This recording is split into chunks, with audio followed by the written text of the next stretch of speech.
Welcome students, welcome you arts academy. आज की class में हम क्लास 12th पॉलिटिकल साइंस के चैप्टर 2 जिसका नाम है दो ध्रुवता के अंत के सबसे फर्स्ट टॉपिक के बारे में बात कर रहे थे, जिसका नाम क्या है, सोवियत प्रणाली क्या थी। इसमें हमने मेन सबसे पहले ये बात की थी कि सोवियत प्रणाली की शुरुआत कैसे हुई, फिर उसकी विशेषताओं के ऊपर बात की कि उसकी कौन कौन सी विशेषताएं थी, और इसके बाद अब हम उसमें उसकी कमियों के ऊपर बात करेंगे कि सोवियत प्रणाली की कौन कौन सी कमियां निकली। सो स्टार्ट करते हैं। सबसे फर्स्ट कमी इसकी जो निकली वो ये थी कि सोवियत प्रणाली पर नौकरशाही का शिकंजा कसता चला गया। मतलब कि क्या था कि आप सभी को पता है कि जो सोवियत संघ था उसमें एक पार्टी बनाई गई, और एक पार्टी जो थी वो कौन सी थी, धुरी कम्युनिस्ट पार्टी थी। और धुरी कम्युनिस्ट पार्टी में क्या किया गया, जितने भी थे वो सारे के सारे अधिकारी थे, किसी न किसी पोस्ट पे थे। तो नौकरशाही क्या होता है, नौकरशाही को इंग्लिश में कहा जाता है ब्यूरोक्रेसी। अब जैसे इंडिया की बात करें तो इंडिया में नौकरशाही में जैसे आ जाते हैं आपके बड़े बड़े अधिकारी, आईएएस, आईपीएस, तो सेम सोवियत संघ में भी जितने भी अधिकारी थे उनका पूरे के पूरे सोवियत संघ पर शिकंजा कसता चला गया। मतलब उन्होंने अपने अधिकारों को ज्यादा से ज्यादा इस्तेमाल किया, और वो धीरे धीरे कैसे होते चले गए, सत्ताधारी होती चली गई। मतलब कि जो सोवियत प्रणाली थी उसमें जो चलने लगी वो सिर्फ और सिर्फ अधिकारियों की चलने लगी, उनकी मर्जी से सारा काम होने लगा। क्यों? क्योंकि सारा का सारा जो नियंत्रण था वो उन्हीं का होता था, और कोई दूसरी पार्टी थी नहीं।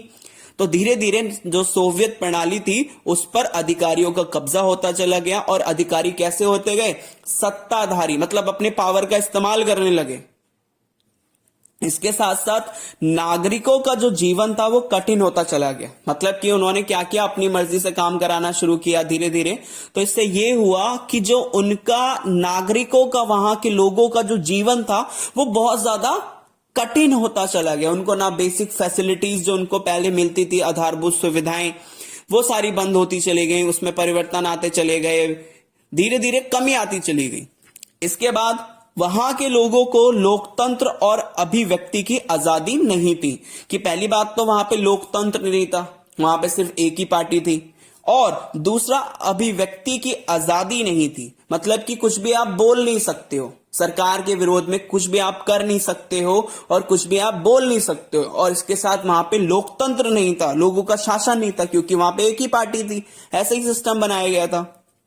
इसके बाद आ जाती है नेक्स्ट कमी, सोवियत संघ में एक दल यानी कम्युनिस्ट पार्टी का ही शासन होता था। इसमें हमने सबसे पहले भी यही बात की, जब हमने शुरुआत पढ़ी थी तो वहां पे सिर्फ एक ही पार्टी का पूरा शासन रखा गया। उस पार्टी का नाम क्या था, कम्युनिस्ट पार्टी भी कह सकते हैं और धुरी कम्युनिस्ट पार्टी भी कह सकते हैं। इसके बाद यह दल, कौन सा दल, कम्युनिस्ट पार्टी जो थी, एक दल था, यह दल जनता के प्रति जवाबदेह नहीं था। मतलब कि इसकी कोई रिस्पॉन्सिबिलिटी नहीं थी अपनी पब्लिक्स के ऊपर, या पब्लिक के ऊपर, या अपनी जो भी इनकी जनता है उसके ऊपर कोई भी इनकी रिस्पॉन्सिबिलिटी नहीं होती थी। ना वो उसका जवाब देना, मतलब कि जो भी वो काम कर रहे हैं तो वो बस काम करते थे, उसको कोई मतलब नहीं होता था पब्लिक पे, उस पर क्या फर्क पड़ेगा, क्या होगा पब्लिक का, कोई वहां पे उसका मतलब नहीं था इस दल का।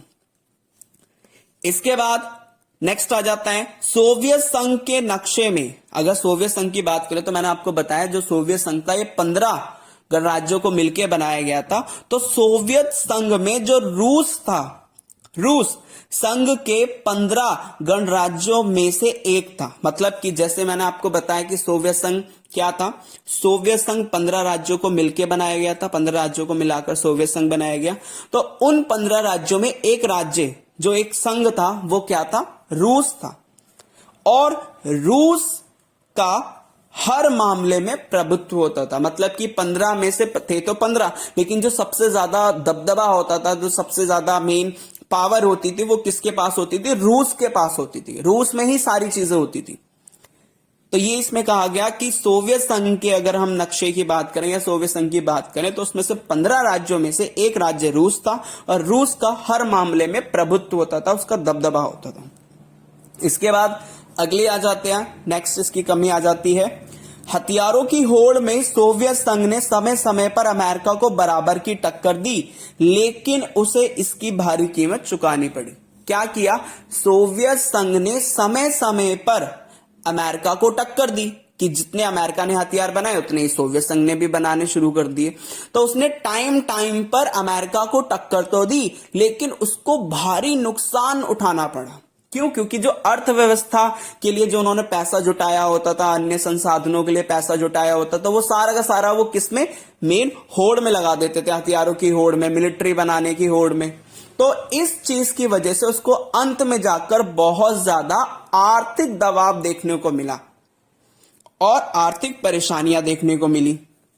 तो इसलिए कहा गया कि हथियारों की होड़ में इन्होंने क्या किया? इसने सोवियत संघ ने समय समय पर अमेरिका को टक्कर दी, लेकिन उसको लास्ट में जाकर काफी भारी कीमत इसकी चुकानी पड़ी। कैसे? कि आर्थिक रूप से मंदी होती चली गई, आर्थिक परेशानियां आने लगी, पैसों की कमी होने लगी। इसके बाद नेक्स्ट इसकी कमी आ जाती है, सोवियत संघ प्रौद्योगिकी और बुनियादी ढांचे के मामले में पश्चिम देशों की तुलना में पीछे रह गया। पहले तो ये ठीक था, पहले वहां पे प्रौद्योगिकी भी चल रही थी और बुनियादी ढांचे जैसे कि वहां पे परिवहन भी था, ऊर्जा भी थी, तो जो बेसिक चीजें थी वो वहां पे पहले थी, ये हमने विशेषताओं में बात की। लेकिन जैसे जैसे उसने हथियारों की होड़ में अमेरिका को टक्कर देनी शुरू की, तो ये प्रौद्योगिकी मतलब होता है तकनीक, टेक्नोलॉजी, बुनियादी ढांचे में आ जाता है आपका परिवहन और ऊर्जा। इन दोनों के मामले में वो जितने भी पश्चिम के देश थे उनसे पीछे रहने लगा या पीछे होने लगा। नेक्स्ट कमी आ जाती है, सोवियत संघ अपने नागरिकों को राजनीतिक और आर्थिक आकांक्षाओं को पूरा नहीं कर पा रहा था। मतलब कि जो सोवियत संघ था, सोवियत संघ में जितने भी उसके नागरिक थे, सिटीजन्स थे, उनकी जो राजनीतिक इच्छाएं थी, राजनीतिक इच्छाएं कि सरकार हमें ये पॉलिटिकल सपोर्ट करे, सरकार हमें ये राजनीतिक रूप से परिवर्तन करे, और जो उनकी आर्थिक आकांक्षाएं, इच्छाएं थे, आर्थिक मतलब कि हमारे ऊपर ज्यादा हमारा देश ग्रो करे, हमारे पास ज्यादा पैसे आए, तो इन दोनों चीजों में वो पूरी जितनी भी लोगों की, नागरिकों की इच्छाएं थी उसको पूरा नहीं कर पा रहा था। कौन? सोवियत संघ। तो सोवियत संघ अपने नागरिकों की राजनीतिक और आर्थिक इच्छाओं को पूरा नहीं कर पा रहा था, यह भी इसकी कमी निकली। इसके बाद आ जाता है उत्पादकता और प्रौद्योगिकी के मामले में वह पश्चिम के देशों से बहुत ज्यादा पीछे रह गया था या फिर पीछे छूट गया था। उत्पादकता मतलब प्रोडक्शन और प्रौद्योगिकी मतलब टेक्नोलॉजी, कि अब उत्पादन भी ज्यादा नहीं हो रहा था, टेक्नोलॉजी भी ज्यादा नहीं थी, और जिसकी वजह से वो पश्चिम के देशों से पीछे हटता चला गया या पीछे हो गया। किससे? पश्चिम के देशों से। इसके बाद खाद्यान्न का आयात साल दर साल बढ़ता गया। अब खाने को भी मंगाया जाना शुरू किया गया, साल दर साल धीरे धीरे वो मंगाया जाने वाला, मतलब कि जो खाद्यान्न मतलब जो खाने पीने के सामान थे पहले तो वो खुद ही करते थे, लेकिन अब उसमें कमी होने की वजह से अब उसे बाहर से सारी चीजें मंगानी पड़ी, और ये साल 2 साल 3 साल में धीरे धीरे ये बढ़ता चला गया और ज्यादा क्वांटिटी में मंगाना शुरू किया इन्होंने। क्यों? क्योंकि वो उसका प्रॉपर प्रोडक्शन नहीं कर पा रहे थे, उत्पादन नहीं कर पा रहे थे खाद्यान्न, खाने पीने वाली चीजों का। इसके बाद 1970 के दशक के अंतिम वर्षों में यह व्यवस्था लड़खड़ा रही थी। जब 1970 आने लगा तो जो इनकी इकोनॉमी थी, जो इनकी अर्थव्यवस्था थी, वो बिल्कुल अच्छे से नहीं चल पा रही थी, बहुत परेशानियां आ रही थी, जिसकी वजह से हमने इसमें कहा लड़खड़ा रही थी, मतलब कि सही तरीके से चल नहीं पा रही थी, और अंत में जाकर ये पूरी तरह से क्या हो गई? एक तरह से रुक सी गई। तो ये सारी चीजें हमने इसमें देखी, तो ये सारी की सारी कमियां आती हैं। अगर आपसे पूछा जाए कि सोवियत प्रणाली में कौन कौन सी खामियां थी, कौन कौन सी कमियां थी, या कौन कौन सी परेशानियां देखने को मिलती हैं सोवियत प्रणाली में, तो आप ये सारे पॉइंट्स बता सकते हो। सबसे पहले आप बता सकते हो कि जो सोवियत प्रणाली पर सिर्फ और सिर्फ वहां के अधिकारियों का शिकंजा होता चला गया, सत्तावादी होते चले गए। इसके बाद नागरिकों का जीवन कठिन होता चला गया। कैसे हुआ? क्योंकि वहां पे लोकतंत्र और अभिव्यक्ति की आजादी नहीं मिलती थी उन्हें।